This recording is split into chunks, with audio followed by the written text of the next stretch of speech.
Wassalamualaikum warahmatullahi wabarakatuh. Jawab wajib domainnya. Ketemu lagi dengan saya Andre channel 3F Firmansa. Yo lu calager kabeh kudu cager pokok namanya, ulah kering kudu sehat pokok namanya. Oke, tapi pertama-tama jangan lupa dulu like, comment, and subscribe biar channel saya cepat mendapatkan followers. Oke, mantap. Kali ini kita akan membahas kembali lagi tentang hal yang supranatural atau mistis, yang misteri, tapi tidak akan membahas tentang ceritanya saat ini, tapi membahas tentang apa sih nama-nama yang sifatnya berhubungan dengan ya supranatural gitu kan, hal yang sifatnya mistis. Karena di kita itu banyak orang-orang yang punya kemampuan khusus seperti itu ya. Karena orang-orang tersebut itu mungkin diberi kelebihannya sama Allah Subhanahu wa taala, atau ada juga sih yang mereka dengan cara dicari atau dengan cara berilmu, mencari ilmu gitu kan. Tapi mungkin ini kebanyakan yang mungkin udah gift ya, sudah pemberian, dan mungkin semacam ya semoga menjadi anugerah atau menjadi semacam pemberian yang bermanfaat bagi dirinya gitu kan. Oke. Jadi ini mas saya sebut aja orang yang mempunyai kelebihan aja. Oke. Jadi kita bahas supernatural. Jadi intinya pertamanya supernatural itu merupakan fenomena yang sama sekali tidak umum di luar batas kemampuan. Jadi teologis lah gitu ya. Jadi hal sifatnya teologis ya, tidak masuk akal gitu kan ya. Jadi kemampuan ini rata-rata yang sifatnya ada yang dari lahir, ada juga yang tadi saya bilang dicari gitu kan. Ada yang punya dari kelahiran, mungkin ada yang dicari dengan cara ya semedi segala macam lah, apa namanya kita tahu. Pokoknya supernatural itu kemampuan seseorang yang beda dari yang lain, tapi dalam arah mistis atau gaib gitu kan. Oke. Tapi sebenarnya orang yang punya kelebihan ini punya tantangan tersendiri ya. Jadi kelebihan itu mungkin sebagian orang dianggap sebagai kelebihan yang luar biasa gitu kan. Jangan sampai ketika ada yang tidak baik terhadap kita lalu menjadikan diri kita tidak baik.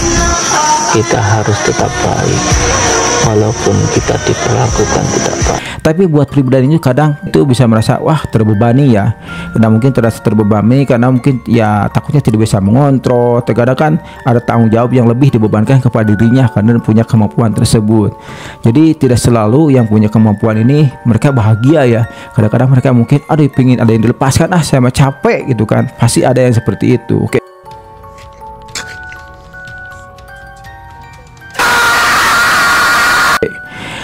Nah, kita akan bahas macam-macam spiritual.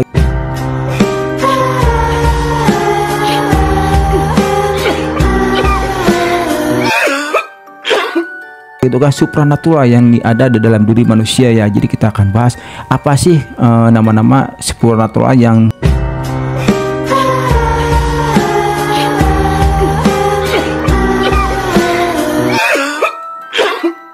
ada dalam diri seseorang ya. Karena kan kita tuh ada indigo, ada apa gitu kan, macam-macam.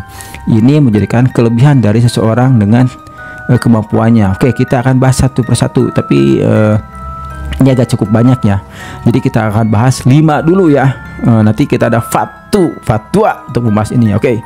Pertama, mungkin kita ketahui ada seseorang yang bisa melihat alam gaib atau sesuatu yang gaib. Dan ini mungkin ini pengalaman mereka ya. Ini berdasarkan yang saya pernah tahu, saya tanya dan saya berkomunikasi dengan orang yang punya kemampuan seperti ini ya. Dan kebetulan ini teman saya nongkrong ya kan.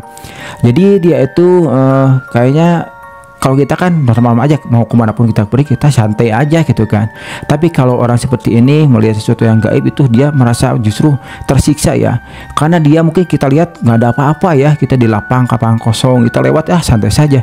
Tapi orang yang punya kemampuan ini dia merasa sesak, dia engap, dia mungkin terasa wah ribet karena banyak di sana, ternyata banyak makhluk gaib di sana. Jadi dia justru melihat dan merasakan ya. Kalau kita kan lempeng-lempeng wae kita, dan kita nggak tahu ya. Tapi mereka justru tersiksa karena mereka melihat dan merasa. Kan kita ketahui ya, perbandingan antara manusia kelahirannya dengan makhluk gaib atau jin itu kan lebih banyak mereka gitu kan. Bisa 1 banding berapa saya tidak tahu ya. Tapi kan pasti saking banyaknya mereka emang begitu ya. Kalau orang yang punya kemampuannya terlihat oleh mereka sangat banyak sekali katanya. Oke. Seperti kalau mereka jalan ke pasar katanya kan, kalau kita ke pasar kan paling orang yang kita lihat tidak terlalu sesak. Kalau ini kan ya orang ya makhluk, wah ribet pakai namanya karunyanya. Jadi yang punya kelebihan seperti ini ya tadi sudah saya bilang tidak selalu membahagiakannya, mungkin menjadi beban juga bagi dirinya. Oke. Lalu ada lagi yang bisa membaca pikiran seseorang lah. Ini adalah karakter supernatural yang tidak bisa dipunyai oleh semua orang ya. Dan ini sebagian orang yang mampu ya. Dan ini juga, tapi saya sih tidak pernah, kalau untuk masalahnya saya belum pernah ya untuk membaca pikiran seseorang, karena takutnya ini kan ada yang cuma tebak-tebakan aja, ada yang mungkin memanfaatkan keadaan. Makanya Anda sebagai penonton, mungkin saya bahas tentang ini ya, tapi jangan terlalu percaya 100% ya untuk kepada seseorang yang mengaku punya kemampuan seperti ini ya, karena kan zaman sekarang itu banyak orang menipu dengan cara-cara yang seperti ini ya. Jadi kita tetap berpikiran logis, kita tetap berpikiran realistis gitu kan. Meskipun ada orang yang pasti ya punya kemampuan seperti ini, tapi kita pula pilih dulu ya, jangan sampai langsung ada orang mengakui langsung percaya ya, karena takutnya Anda nanti kena tipu juga ya. Oke, nah ya saya jelasin dulu ya, membaca pikiran seseorang. Dah, mungkin sebagian orang menganggap ini, oh keren nih kamu bisa membaca pikiran saya gitu kan. Namun jika kamu memiliki kelebihan ini, nah ini yang ditakutkan itu karena punya kemampuan bisa membaca pikiran seorang. Yang ditakutkan tentu dia kan mungkin ya, ini praduga saya nih, dia bisa melihat atau membaca niat jahat dan niat baik seseorangnya. Nah ini yang kita mungkin yang takutnya dia tidak bisa mengendalikan kemampuannya itu ya. Dan takutnya kita kan contohnya gini, dia akan menguak sisi seseorang gitu kan. Kalau dia niatnya tidak baik, bisa mengumbar gitu kan, dia bisa mengumbar keburukan seseorang kepada orang lainnya kalau dia niat tidak baik ya. Tapi kalau baik kan dia bisa menyembunyikan keburukan orang, karena kan setiap orang itu pasti punya kebaikan dan punya keburukannya. Dan orang yang kalau punya kemampuan membaca pikiran seseorang ini, kalau dia tidak punya niat baik, itu berbahaya juga ya. Emang selama ini saya mungkin belum pernah bertemu langsung dengan orang yang bisa membaca pikiran benar semua 100% gitu kan. Yang saya mungkin kebanyakan sekarang ada yang tebak-tebakan gitu kan, ada yang mungkin karena tahu dari kita komunikasi dulu gitu kan, karena orang kan bisa menilai mulai dari mimik dari karakter seseorang itu dari secara psikologinya kan.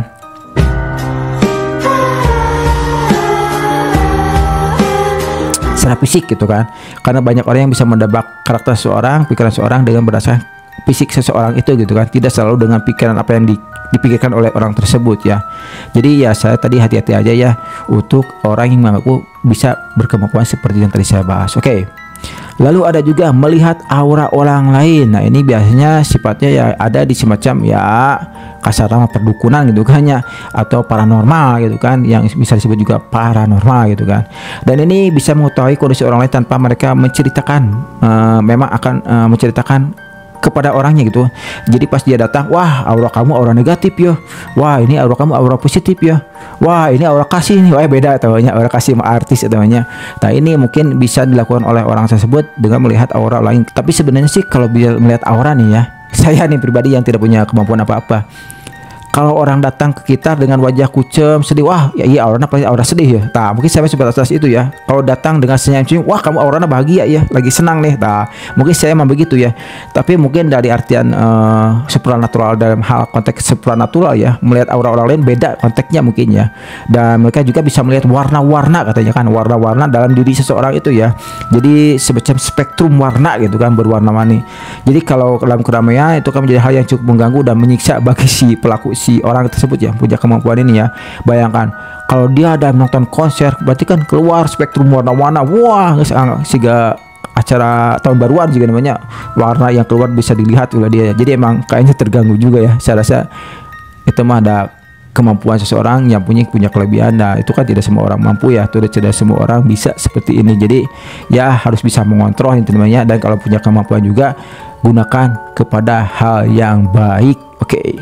Nah ini nih yang satu lagi aneh yang saya tidak pernah dengar ini ceritanya, muksa. Tapi kalau dalam film pernah saya dengarnya nih, namanya muksa ya, atau lepas dari tubuh ketika tidur. Mungkin kalau kita ketahui ya, kalau kita meninggal keluar roh gitu kan, meninggal ya. Tapi ini dalam kondisi mungkin koma mungkin ya, karena kan ada dalam film, kalau tidak saya beberapa minggu yang lalu saya nonton ya, dia tuh kecelakaannya, lalu dia koma, lalu si rohnya itu keluar berkeliling mencari temannya, dan akhirnya dia berkomunikasi dengan temannya itu.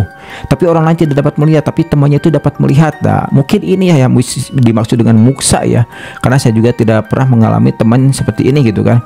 Tapi kalau lihat dari film ya kayaknya mungkin kayak gini ya. Jadi dia berpergian tapi dengan kondisi badannya di rumahnya, dan dia rohnya itu seliweran gitu kan ke tempat yang dia inginkan dengan hal sifatnya ya koma, mungkin yang bisa terjadi seperti ini, saya tidak tahu ya. Tapi kalau dalam film itu yang terjadi itu waktu dia koma dan rohnya itu keluar gitu kan, tapi tidak dalam posisi meninggal gitu kan. Tapi bukan berarti kamu mati itu, ini penjelasannya nih. Karena jika mati berarti roh kamu berada dalam lain. Nah ini kalau meninggal berarti di orang lain, tapi ini mah ada di dalam, di dunia, masih di dunia ya, dan kondisi ya badan masih seperti hidup tapi roh sudah tidak ada di luar gitu kan. Nah ini susah juga katanya mengontrolnya. Ini kan punya kemampuan khusus seperti ini, jarang sekali saya terdengar ya, kecuali dia koma gitu kan. Kalau kayaknya kalau punya kemampuan seperti ini jarang terdengar, saya belum pernah dengar ya kalau seseorang punya kemampuan seperti ini. Dia di rumah tapi rohnya bisa kemana-mana ya, saya belum pernah dengar ya.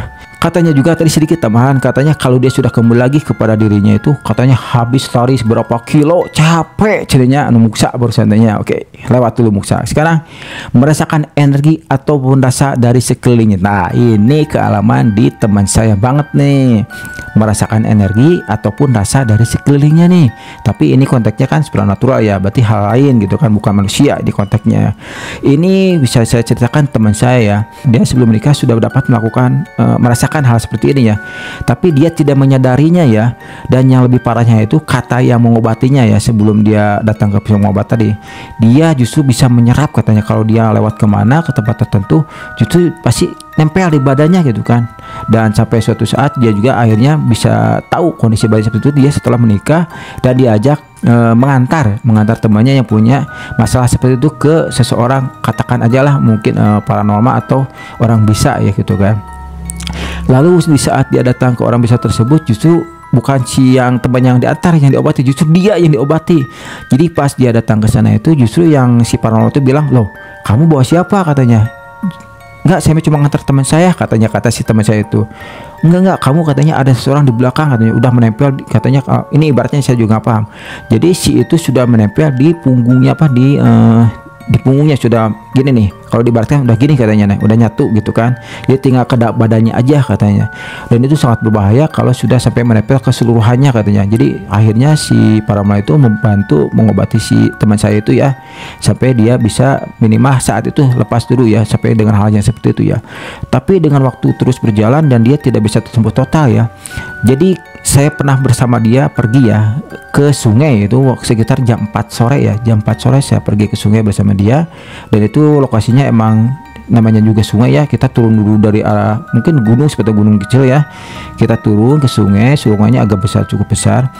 Cuma dia yang punya sikap aneh di antara teman-temannya ya. Kita kan ketawa, kita ngopi, kita ngerokok, kita santai bercanda, dia cuma diem gitu kan. Saya tanya, "Kunaon kamu diem wae? Masalah tuh di rumah?" "Enggak," ya itu aja cukup. Lalu kita akhirnya semua teman juga penasaran, kunaon si eta gitu kan. Dia tidak mau bilang ya saat itu ya, di saat di bawah itu dia cuma diam dan merasakan tidak enak ya. Dia terus gelisah ya, dia gelisah, dia tidak mau diam, dia terasa pokoknya nggak nyaman gitu kan. Akhirnya waktu menunjukkan pukul 5:15 ya, dan ini kita menunjukkan, wah udah sore nih, kita pulang yuk. Dia yang pertama menjawab, hayu cina gitu kan. Tadinya dia kan tidak ngomong-ngomong sama sekali ya, tapi pas diajakkan hayu kita naik ke atas, dia yang pertama bilang hayu gitu kan, ayo tuh ya kalau bahasa Indonesia ayo gitu kan. Jadi dia ia yang semangat untuk segera pergi dari lokasi sana gitu kan. Oke. Lalu sesudah itu kita kan biasa pulang masing-masing ke tempat, sudah sholat maghrib kita kumpul lagi ya sekitar jam 7 gitu kan. Sudah selama kita kumpul biasa karena kita nongkrong ya, suka nongkrong di rumah saya kan. Lalu di saat itu dia menceritakan apa yang terjadi waktu di bawah sungai tadi ya. Jadi kenapa kita juga bertanya, kamu kunaon sih tadi ngulang-ngulang wae, diem wae gitu kan, siga nu berat gitu kan, siga yang masalah gitu kan. Dan dia akhirnya berbicara, kamu apa tuh cina, kamu tahu nggak katanya gitu, kata si teman saya itu. Emang kenapa gitu, kita akan bertanya lagi nih. Saya tadi dina badan terasa berat banget katanya, di pundak saya ada semacam ada yang duduk gitu kan, di tangan saya panas, tangannya itu ternyata dia merasakan sakit ya, katanya tangannya panas, dia sakit ya dan bergetar. Tapi kita tidak mempedulikan, tidak terlalu memperhatikan kondisi badannya, kita cuma asik ngobrol kan. Ternyata dia pada saat dari mulai datang sampai jam kita mau pulang ya, katanya dia tersiksa katanya, tangannya panas banget, kakinya panas banget, pundaknya terasa ada yang digendong gitu kan, dan tangannya bergetar gitu kan. Dan dia akhirnya justru katanya pulang dari tempat itu, dia menelepon yang tadi kata saya bahas ya, yang paranormal itu ya.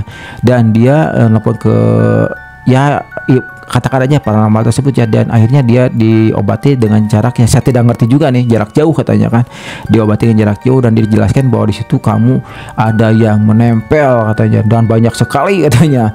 Wah, dan akhirnya untung katanya saya bisa langsung ke atas, kalau tidak saya lebih lama di sana bahaya kata si teman saya itu kan. Nah, itulah kejadian saya jelaskan tentang merasakan energi ataupun rasa dari sekelilingnya. Teman saya lah kealaman, jadi saya tahu banget ya bagaimana perasaan orang seperti ini ya, karena saya melihat sendiri, merasakan sendiri ya, gimana bukan merasakan tapi bertanya langsung kepada orangnya gimana sih rasanya gitu kan. Jadi emang katanya cukup tersiksa gitu kan, dan dia emang sampai saat ini katanya sih masih ada tapi tidak terlalu seperti dulu karena sudah diobati, jadi tidak terlalu seperti itu. Kalau dulu mah gini, waktu dia pulang kerja juga kira-kira jam 9 malam, dia kan lembur nih, katanya dia lembur, dia pulang dari kantor jam 9 malam melewati tempat yang sifatnya agak ya cek orang Sunda mah hiemnya gitu ya, hiem cek orang Sunda mah atau serem gitu kan. Di saat dia melewati tempat tersebut, dia tidak sadar juga sama ada yang nempel lagi ke badannya gitu kan. Tapi pas dia pulang ke rumah, dia tidak tahu sama kasusnya, dia tangannya katanya panas, bergetar, kakinya panas. Dan jadi karena dia sudah ada komunikasi dengan yang mengobatinya, jadi dia nelpon lagi dan akhirnya dijelaskan kembali, kamu tos di mana di wae gitu kan. Justru yang mengobatinya kasihan itu kan, setiap dia nelpon kamu udah dari mana katanya, pasti itu kata-kata yang keluar dari yang mengobati si teman saya itu ya. Jadi emang kasihan juga ya. Jadi yang punya kemampuan itu tidak selamanya dia menjadikan itu sesuatu yang hebat atau membanggakan, tapi juga kasihan juga ya, karena itu menjadikan beban hidup juga, karena kan capek itu kan dengan hal seperti itu kan, bukan hal yang enak tapi mencapaikan gitu kan. Nah, si mencapaikan bener itu kata-kata teh. Nah, si mencapaikan bener itu kata-kata teh. Capek lah itu nama. Oke, nanti kita bahas lagi selanjutnya, kita bahas 5 aja dulu ya, karena kan ini waktu juga agak panjang, kita bahas beberapa bagian aja ya. Ini baru 5 yang saya bahas tentang ciri-ciri orang yang punya supernatural dan apa namanya ya, dan mungkin saya juga nanti akan bahas tentang sifatnya ya yang real gitu kan, banyak diperlihatkan di film-film juga ya, akan saya bahas nanti. Oke, segitu dulu yang dapat saya bahas. Saya Andri di channel 3F Firmansyah. Jangan lupa kadetas ya, like, comment, and subscribe 3F Firmansyah. Oke, sakitulah. Assalamualaikum warahmatullahi wabarakatuh. Capeknya. Dadah. Ciao.